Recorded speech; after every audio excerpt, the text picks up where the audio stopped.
ಪಂಚಮಸ್ಕಂದದಲ್ಲಿ ಉತ್ಥಾನಪಾದದ ಪರಂಪರೆಯನ್ನು ಬಣ್ಣಿಸಿದ ಶುಕರು ಪ್ರಿಯವೃತ ಮಹಾರಾಜನ ಕಥೆಯನ್ನು ಹೇಳ್ತಾರೆ. ಪ್ರಿಯವೃತ ರಾಜ ಸಿಂಹಾಸನ ಏರಬೇಕಾಗಿತ್ತು. ಅವನು ಕಾಡಿಗೆ ಹೋಗ್ತಾನೆ. ಅವನಿಗೆ ಕಾಡು ತುಂಬ ಇಷ್ಟ. ಯಾಕೆಂತಂದರೆ ಏಕಾಂತವಾದ ಪ್ರದೇಶ. ಅಲ್ಲಿದ್ದ ಆಹಾರದಲ್ಲಿ ತೃಪ್ತಿ ಪಡುವವ ಪ್ರಿಯವೃತ. ಹೋಗುವಾಗ ಮನೆಯಿಂದ ಏನೂ ಇಟ್ಕೊಂಡು ಹೋಗಲಿಲ್ಲ. ಅಲ್ಲಿರತಕ್ಕಂತಹ ಹಣ್ಣುಗಳು, ಸೊಪ್ಪು, ತರಕಾರಿಗಳಿಂದ ಜೀವನ ನಿರ್ವಹಣೆ ಮಾಡಿದ. ಅಲ್ಲಿಯ ಪ್ರಾಣಿಗಳ ಒಡನಾಟ ತುಂಬ ಇಷ್ಟ ಆಯಿತು ಅವನಿಗೆ. ಯಾವಾಗಲೂ ಅಷ್ಟೇನಂತೆ, ಸಿದ್ಧಿಸಬೇಕಾದರೆ, ಸಾಧನೆ ಆಗಬೇಕು ಅಂತಾದರೆ ವಿಘ್ನಗಳನ್ನು ಮೆಟ್ಟಿ ನಿಲ್ಲುವವನಾಗಬೇಕು. ಅಲ್ಲಿಗೆ ಬ್ರಹ್ಮದೇವರು ಬಂದು ಉಪದೇಶ ಮಾಡಿ ಪ್ರಿಯವೃತನನ್ನು ಕಾಂತಾರದಿಂದ ಊರಿಗೆ ಕರ್ಕೊಂಡು ಬಂದು ಸಿಂಹಾಸನದಲ್ಲಿ ಕೂಡಿಸಿ ರಾಜತ್ವವನ್ನು ಕರುಣಿಸ್ತಾರೆ. ಅವನು ರಾಜನಾಗ್ತಾನೆ. ರಾಜನಾಗಿ ಒಳ್ಳೆಯ ಆಡಳಿತವನ್ನು ಕೊಡ್ತಾನೆ. ಪ್ರಿಯವೃತನಿಗೆ ಎಂತಹ ಪ್ರಶಸ್ತಿ ಇದೆ ಅಂತಂದರೆ, ಅವನ ಕಾಲದಲ್ಲಿ ಸೂರ್ಯಾಸ್ತ ಕಂಡ ಜಾಗ ಇಲ್ಲ, ಯಾವ ಜಾಗದಲ್ಲಿಯೂ ಸೂರ್ಯಾಸ್ತ ಆಗಲಿಲ್ಲ ಅಂತ ಭಾಗವತ ಹೇಳುತ್ತೆ. ಅದರ ಅರ್ಥ, ಒಂದು ಬದಿಯಲ್ಲಿ ಸೂರ್ಯ ಸಂಚಾರ ಮಾಡಿದರೆ ಇನ್ನೊಂದು ಬದಿಯಲ್ಲಿ ಕತ್ತಲೆ ಅನ್ನೋದು ಅನಿವಾರ್ಯ. ಈ ಬದಿಯಲ್ಲಿ ಸೂರ್ಯ ಇದ್ದರೆ ಆ ಬದಿಯಲ್ಲಿ ಕತ್ತಲೆ, ಆ ಬದಿಯಲ್ಲಿ ಸೂರ್ಯ ಸಂಚಾರ ಮಾಡಿದರೆ ಈ ಬದಿಯಲ್ಲಿ ಕತ್ತಲೆ. ನಾವು ನೋಡ್ತೇವೆ ಇವತ್ತು 12 ಗಂಟೆ ಹಗಲು ಸುಮಾರಾಗಿ 12 ಗಂಟೆ ರಾತ್ರಿ ಅಂತ. ಆದರೆ ಪ್ರಿಯವೃತನ ಕಾಲದಲ್ಲಿ ಪವರ್ ಕಟ್ ಅನ್ನೋದು ಇರಲಿಲ್ಲ. ಯಾರೂ ಸೋಮಾರಿಗಳಾಗಬಾರ್ದು.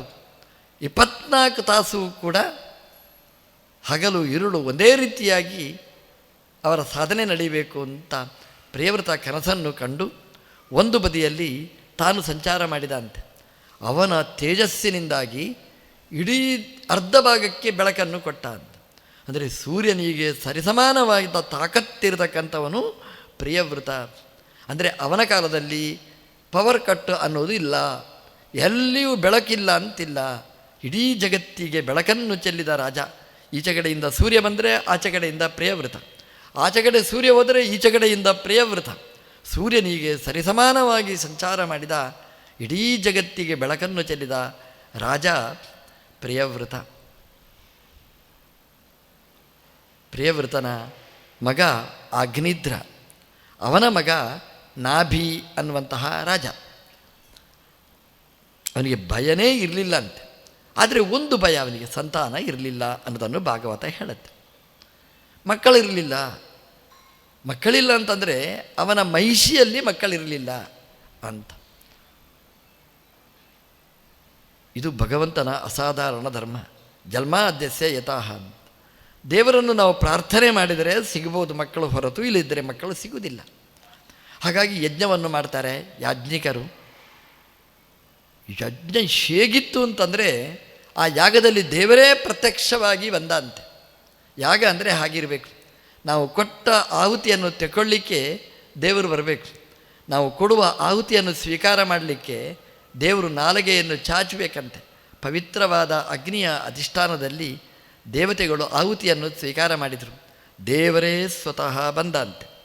ಯಾಕೆಂತಂದರೆ ಋಷಿಗಳು ಮಾಡಿದ ಯಾಗ ಅದು ನಿಷ್ಕಾಮನೆಯಿಂದ ಮಾಡಿರತಕ್ಕಂತಹ ಯಾಗ. ಹಾಗಾಗಿ ದೇವರು ಪ್ರತ್ಯಕ್ಷನಾಗಿ ಏನು ಬೇಕು ಅಂತ ಕೇಳ್ತಾನೆ. ಎಷ್ಟು ಚೆನ್ನಾಗಿರ್ತದಲ್ಲ. ನಾವೇನಾದರೂ ಒಂದು ಪೂಜೆ ಮಾಡಿದರೆ ದೇವರೇ ಬಂದು ಏನು ಬೇಕು ಅಂತ ಕೇಳಿದರೆ ಎಂಥ ಭಾಗ್ಯ ನಮ್ಮದು ನೋಡಿ. ಒಂದು ಸತ್ಯನಾರಾಯಣ ಕಥೆ ಮಾಡಿಸ್ತೇವೆ ನಾವು. ಸತ್ಯನಾರಾಯಣನೇ ಬಂದು ಯಜಮಾನನ ಹತ್ರ ನಿನಗೇನು ಬೇಕು ಅಂತ ಕೇಳಿದರೆ ಎಷ್ಟು ಖುಷಿ ಇರುತ್ತೆ ನೋಡಿ. ಆ ಕನಸು ನಮ್ಮಲ್ಲಿ ಇರಬೇಕು. ಹಾಗೆ ನಾವು ಮಾಡಬೇಕು ಪೂಜೆ. ಭಕ್ತಿಯಿಂದ ನಾವು ಮಾಡಿದರೆ ದೇವರು ನಿನಗೇನು ಬೇಕು ಅಂತ ಕೇಳಿ ಕೈ ಎತ್ತಿ ಕೊಡ್ತಾನೆ ಅಂತೆ. ಅದಕ್ಕೆ ಉದಾಹರಣೆ ನಾಭಿರಾಜ. ದೇವರು ಕೇಳ್ತಾನೆ ನಿನಗೇನು ಬೇಕು ಅಂತ ಕೇಳ್ತಾನೆ ಅಂತೆ. ನಾಭಿರಾಜ ಏನೂ ಕೇಳಲಿಲ್ಲ, ನಿಷ್ಕಾಮವಂತು. ಏನಾದರೂ ಕೇಳಿದ್ರೆ ತಪ್ಪಾಗಿ ಬಿಡುತ್ತೆ ಅಂತ ಕೇಳಲೇ ಇಲ್ಲ ಅಂತೆ. ಆಗ ಅವನ ಪರವಾಗಿ ಯಾಗ ಮಾಡಿದ ಋತ್ವಿಕ್ಗಳು ಕೇಳ್ತಾರೆ, ನಮ್ಮ ರಾಜನಿಗೆ ಮಕ್ಕಳಿಲ್ಲ ಸ್ವಾಮಿ, ಮಕ್ಕಳು ಕೊಡು ಅಂತ ಕೇಳಲಿಲ್ಲ ಅವರು. ಅದರೊಟ್ಟಿಗೆ ಎಷ್ಟು ಚೆನ್ನಾಗಿ ಕೇಳ್ತಾರೆ ಅವರು ಅಂತಂದರೆ, ನಿನ್ನಂತಹ ಮಗುವನ್ನು ಕೊಡು ಅಂತ ಕೇಳ್ತಾರೆ. ಈ ದೇವರಿಗೆ ಸಮಸ್ಯೆ ಆಯಿತು. ಮಗುವನ್ನು ಕೊಡು ಅಂದರೆ ಸ್ಯಾಂಕ್ಷನ್ಡ್ ಅಂತ ಬರೆದು ಬಿಡ್ತಿದ್ದ ದೇವರು, ಮಗುವನ್ನು ಕೊಡ್ತೇನೆ ಅಂತ. ಆದರೆ ನಿನ್ನಂಥ ಮಗು ಅಂದರೆ ದೇವರಂಥ ಮಗು ಬೇಕು, ಇದು ದೇವರಿಗೆ ಸಮಸ್ಯೆ ಆಯಿತು. ಯಾಕೆಂತಂದರೆ ದೇವರಂಥವರು ದೇವರು ಮಾತ್ರ, ಇನ್ನೊಬ್ಬರು ಯಾರಿದ್ದಾರೆ? ಹಾಗಾಗಿ ದೇವರೇ ಅವತಾರ ಮಾಡಿ ಬರಬೇಕಾಯಿತು. ಹಾಗೆ ನಾಭಿಯ ಮಗನಾಗಿ ನಮ್ಮ ದೇವರು ಋಷಭನಾಮಕನಾಗಿ ಭೂಮಿಯಲ್ಲಿ ಅವತರಿಸ್ತಾನೆ. ಋಷಭ ಅಂತಂದರೆ ಶ್ರೇಷ್ಠ ಅಂತ ಅರ್ಥ, ಸರ್ವೋತ್ತಮನಾದವ ಅಂತ. ದೇವರೇ ರಾಜನಾಗಿದ್ದರೆ ಹೇಗಿರ್ಬೋದು? ಋಷಭನ ಆಧಿಪತ್ಯವನ್ನು ಭಾಗವತ ಉಲ್ಲೇಖ ಮಾಡ್ತದೆ. ಇಡೀ ದೇಶವನ್ನು ಆಳ್ತಾನೆ ಋಷಭ. ಅವನಿಗೆ ಜಯಂತಿ ಅನ್ನುವಂತಹ ಮಡದಿ. ಭಗವಂತ ರಾಜ್ಯಭಾರ ಮಾಡಿದ ಅಂತೆ. ದೇವರೇ ರಾಜ್ಯಭಾರ ಮಾಡಿದಾಗ ಎಲ್ಲ ಕಡೆ ಸಮೃದ್ಧಿ. ಮಳೆ ಕೊಡಲಿಲ್ಲ, ಇಂದ್ರ ಮಳೆ ಸುರಿಸಲಿಲ್ಲ, ದೇವರೇ ಮಳೆಯನ್ನು ಸುರಿಸಿದ ಅಂತ. ಅದಕ್ಕೆ ದೇವರು ರಾಜನಾಗಬೇಕು ಅಂತ ಹೇಳೋದು. ನಮಗೇನು ಸಮಸ್ಯೆ ಅದನ್ನು ಪರಿಹಾರ ಮಾಡುವ ರಾಜ ನಮಗೆ ಬೇಕು. ಋಷಭ ರಾಜನಾದ, ಪ್ರಜೆಗಳಿಗೆ ಏನು ಬೇಕು? ಒಂದೇ ಉದ್ದೇಶ ಅವನಿಗೆ, ತನ್ನ ಸ್ವಂತಿಗೆ ಯಾವುದೂ ಇಲ್ಲ ಅವನಿಗೆ. ತನ್ನ ಮಕ್ಕಳು ಮಡದಿಗೆ ಏನು ಕೊಡಬೇಕು ಅನ್ನುವಂತಹ ಬಯಕೆ ಅವನಿಗೆ ಇರಲಿಲ್ಲ. ನಿಷ್ಕಾಮವಾದ ಕರ್ಮ ಅದು ಋಷಭನದ್ದು. ಹಾಗಾಗಿ ದಕ್ಷವಾದಂತಹ ಆಡಳಿತ, ಪ್ರಜೆಗಳಿಗೆ ಏನು ಬೇಕು ಅದನ್ನು ನೋಡಿ ಅವರಿಗೆ ಬೇಕಾದ್ದನ್ನು ಕೊಟ್ಟ, ಮಳೆಯನ್ನು ಸಮೃದ್ಧವಾಗಿ ಸುರಿಸಿದ. ಹಾಗಾಗಿ ಬೆಳೆ ಇಳೆಯಲ್ಲಿ ತುಂಬಿ ತುಳುಕಿತು, ಜನ ಎಲ್ಲ ಆರಾಮವಾಗಿದ್ದರು ಋಷಭನ ಕಾಲದಲ್ಲಿ ಅಂತ. ಎಲ್ಲ ಸಮೃದ್ಧಿ ಆಯಿತು, ಪ್ರಜೆಗಳೆಲ್ಲ ತನ್ನ ಸಂಪತ್ತನ್ನೆಲ್ಲ ಪಡೆದರು. ಈ ಮುಂದಿನ ಜೀವನ ಹೇಗೆ ಪ್ರಜೆಗಳಿಗೆ ಹಾಗಾದರೆ ಅಂತಂದರೆ, ನಮ್ಮ ದೇವರು ಅವರು ಪಾಠ ಮಾಡ್ತಿದ್ದಂತೆ, ಲೆಕ್ಚರ್ ಕೊಡ್ತಿದ್ದಂತೆ. ಒಬ್ಬ ರಾಜ ಪ್ರಜೆಗಳ ಜೊತೆಗೆ ಸಂಪರ್ಕದಲ್ಲಿ ಇಡಬೇಕು ಅಂತ ಭಾಗವತ ಹೇಳುತ್ತೆ. ದಿನ ಕ್ಲಾಸ್ ಮಾಡ್ತಿದ್ದಂತೆ. ಆಡಿಯನ್ಸ್ ಯಾರು? ಕೇಳೋರು ಬೇಕಲ್ಲ. ತನ್ನ ಮಕ್ಕಳನ್ನೇ ಕೂಡಿಸ್ತಿದ್ದಂತೆ. ಸಾಮಾನ್ಯವಾಗಿ ನಮ್ಮ ಮಕ್ಕಳಿಗೆ ನಾವು ಪಾಠ ಹೇಳೋದಿಲ್ಲ, ಇನ್ನೊಬ್ಬರಿಗೆ ಹೇಳುತ್ತೇವೆ. ಋಷಭ ತನ್ನ ಮಕ್ಕಳಿಗೆ ಪಾಠ ಹೇಳಿದ. ಸಾಕು, ಅವನಿಗೆ ಬೇಕಾದಷ್ಟು ಸ್ಟ್ರೆಂತ್ ಇತ್ತು. ಎಷ್ಟು ಮಕ್ಕಳು ಗೊತ್ತಾ? 100 ಮಂದಿ ಮಕ್ಕಳು ಅವನಿಗೆ, ಋಷಭನಿಗೆ. ಹಾಗಾಗಿ 100 ಮಂದಿ ಮಕ್ಕಳು ಕೂತರೆ ಊರಿಡೀ ಬಂದು ಸೇರ್ತಿತ್ತಂತೆ. ಮಕ್ಕಳಿಗೆ ಏನು ಸ್ಪೆಷಲ್ ಕ್ಲಾಸ್ ಮಾಡ್ತಾನೆ ರಾಜ ಅಂತ.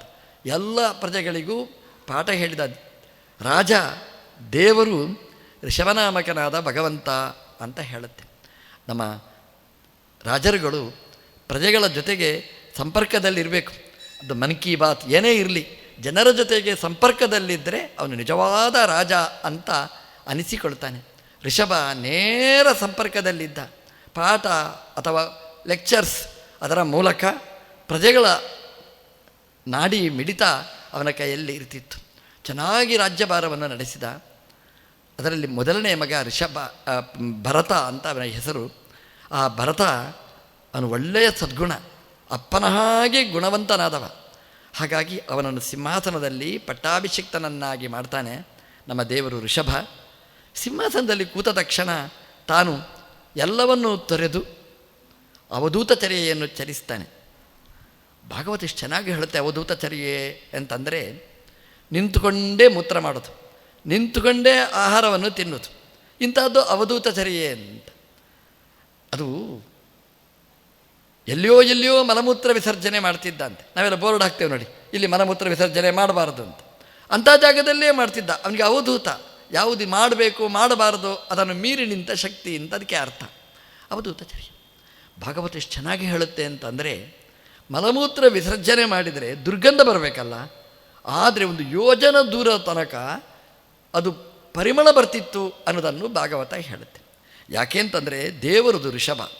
ಹಾಗಾಗಿ ಒಳಗೆ ದುರ್ಗಂಧ ಇಲ್ಲ, ಕೆಟ್ಟ ವಸ್ತುಗಳಿಲ್ಲ, ಪ್ರಾಕೃತವಾದ ಹೇಯವಾದ ವಸ್ತು ಇಲ್ಲ. ಗಂಧ ದ್ವಾರ ಎಲ್ಲವೂ ಸುಗಂಧಭರಿತವಾಗಿರ್ತಕ್ಕಂಥದ್ದು. ಹಾಗಾಗಿ ಅವಧೂತದ ಚರ್ಯೆಯಲ್ಲಿರ್ತಕ್ಕಂತಹ ಋಷಭ, ಅವನ ದೇಹದಲ್ಲಿ ಶೇಯವಾದ ತ್ಯಾಜ್ಯವಾದ ವಸ್ತು ಯಾವುದೂ ಇರಲಿಲ್ಲ. ಅದಕ್ಕೆ ದೇವರು ಅಂತ ನಾವು ಹೇಳ್ತೇವೆ.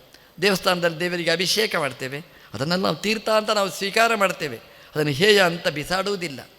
ನಮ್ಮ ವೃಷಭ ದೇವರು ಸಾಕ್ಷಾತ್ತಾಗಿ. ಹಾಗಾಗಿ ದುರ್ಗಂಧದ ಲೇಷನೂ ಅಲ್ಲಿ ಇರಲಿಲ್ಲ. ಹೀಗೆ ಅವಧೂತಚರ್ಯೆಯನ್ನು ಚರಿಸಿದ ದೇವರು ಋಷಭ. ಭರತ ರಾಜ್ಯಭಾರ ಮಾಡ್ತಾನೆ. ಅಪ್ಪನ ಮಾರ್ಗದರ್ಶನದಲ್ಲಿ ಒಳ್ಳೆಯ ರಾಜ್ಯ ಆಡಳಿತವನ್ನು ಕೊಟ್ಟ. ಮತ್ತೆ ವಯಸ್ಸಾದಾಗ ತನ್ನ ಮಗನಿಗೆ ಅಧಿಕಾರವನ್ನು ಬಿಟ್ಟು ಋಷಭನ ಮಗನಾದಂತಹ ಭರತ ಮತ್ತೆ ನದೀ ತೀರಕ್ಕೆ ಬರ್ತಾನೆ. ಯಾವುದು ನದೀ ತೀರ? ಗಂಡಕಿ ನದೀ ತೀರ, ಶಾಲಗ್ರಾಮ ತೀರ್ಥಕ್ಕೆ ಬರ್ತಾನೆ ಅಂತ ಭಾಗವತ ಹೇಳುತ್ತೆ. ಶಾಲಗ್ರಾಮ ತೀರ್ಥ ಅಂತಂದರೆ ಇವತ್ತಿನ ನೇಪಾಳ, ಅಲ್ಲಿ ಗಂಡಕಿ ನದಿ ಹರಿಯುವುದು. ನಮಗೆ ಭಾರತದಲ್ಲಿ ಗಂಡಕಿ ದುರ್ಲಭ, ನೇಪಾಳದಲ್ಲಿ ಹರಿಯುತ್ತಿತ್ತು. ಅವತ್ತು ಭಾರತ ನೇಪಾಳ ಎಲ್ಲ ಅಖಂಡವಾದ ದೇಶಗಳು. ಆ ಗಂಡಕಿ ನದಿಯಲ್ಲಿ ಸ್ನಾನ ಮಾಡಬೇಕು. ಆ ಗಂಡಕಿ ನದಿಯಲ್ಲಿ ಬಂದ ನೀರಿನಿಂದ ಜೀವನ ನಿರ್ವಹಣೆ. ಅಷ್ಟರಲ್ಲಿ ತೃಪ್ತನಾದ ಭರತನ ಜೀವನವನ್ನು ಭಾಗವತ ದಾಖಲೆ ಮಾಡಿದೆ. ನಮ್ಮ ಜೀವನ ಹೇಗಿರಬೇಕು ಅಂತಂದರೆ ಯೋಗೇನ ಅಂತೆ ತನುತ್ಯಜ. ನಾವು ದೇಹವನ್ನು ಹೇಗೆ ಬಿಡಬೇಕು ಅಂತಂದರೆ ಯೋಗದಿಂದ, ಭೋಗದಿಂದ ಅಲ್ಲ, ರೋಗದಿಂದ ಅಲ್ಲ, ಯೋಗದಿಂದ. ಅದಕ್ಕೆ ಉದಾಹರಣೆ ಭರತ. ದಿನ ಆ ಗಂಡಕಿ ನದಿಯಲ್ಲಿ ಅಂದರೆ ಶಾಲಗ್ರಾಮ ತೀರ್ಥದಲ್ಲಿ, ನಮಗೆ ಪೂಜೆಗೆ ಬೇಕಾದ ಶಾಲಿಗ್ರಾಮ ಸಿಗುವ ಆ ತೀರ್ಥದಲ್ಲಿ ದಿನಾ ಸ್ನಾನ ಮಾಡಬೇಕು, ಅಲ್ಲಿ ಆನ್ನಿಕ ಮಾಡಬೇಕು. ಒಂದು ದಿನ ಸ್ನಾನ ಮಾಡುವಾಗ ಒಂದು ಜಿಂಕೆಯ ಮರಿ ಅವನ ಕೈಯಲ್ಲಿ ಬಂತು. ಬೊಗಸೆಯಲ್ಲಿ ನೀರು ಹಿಡ್ಕೊಂಡು ಏನು ಅರ್ಘ್ಯ ಕೊಡಬೇಕು, ಒಂದು ಜಿಂಕೆಯ ಮರಿ ಬಂತು ಬಿತ್ತು. ಎಲ್ಲವನ್ನೂ ತೊರೆದು ಬಂದವ, ಯಾವುದೂ ಬೇಡ ಅಂತ ಬಿಟ್ಟು ಬಂದವ. ದೇವರು ನೋಡಿ ಎಂಥ ಗಂಟು ಹಾಕಿದ ಅಂತಂದರೆ ಒಂದು ಜಿಂಕೆಯ ಮರಿಯನ್ನು ಕೈಯಲ್ಲಿ ಹಾಕಿದ. ಅದು ಹೇಗೆ ಜಿಂಕೆಯ ಮರಿಯನ್ನು ಕೈಯಲ್ಲಿ ಬಂತು ಅಂತಂದರೆ ಅದರ ತಾಯಿ ಹುಲಿ ಸಿಂಹಗಳ ಗರ್ಜನೆಗೆ ಬೆಚ್ಚಿ ಬಿದ್ದು ಭಯದಿಂದ ಪ್ರಸವ ಆಯಿತು. ಆ ಪ್ರಸವ ಆದದ್ದು ಮರಿ ನೀರಿಗೆ ಬಿದ್ದುಬಿಡ್ತು. ನೀರಲ್ಲಿ ತೇಲಿ ಸಾಯಬೇಕಾಗಿತ್ತು. ಈ ಪುಣ್ಯಾತ್ಮ ಸಿಕ್ಕಿದ, ಅವನ ಕೈಯಲ್ಲಿ ತೇಲಿಕೊಂಡು ಬಂತಿದ್ದು. ಕೈಯಲ್ಲಿ ಹಿಡಿದ ಜಿಂಕೆಯ ಮರಿಯನ್ನು. ತಾಯಿಯ ಕಥೆಯನ್ನು ಭಾಗವತ ಹೇಳೋದಿಲ್ಲ, ಜಿಂಕೆಯ ಮರಿಯನ್ನು ಹೇಳುತ್ತೆ. ಅವನಿಗೆ ಏನು ಮಾಡಬೇಕು ಅಂತ ತೋಚಿಲ್ಲ.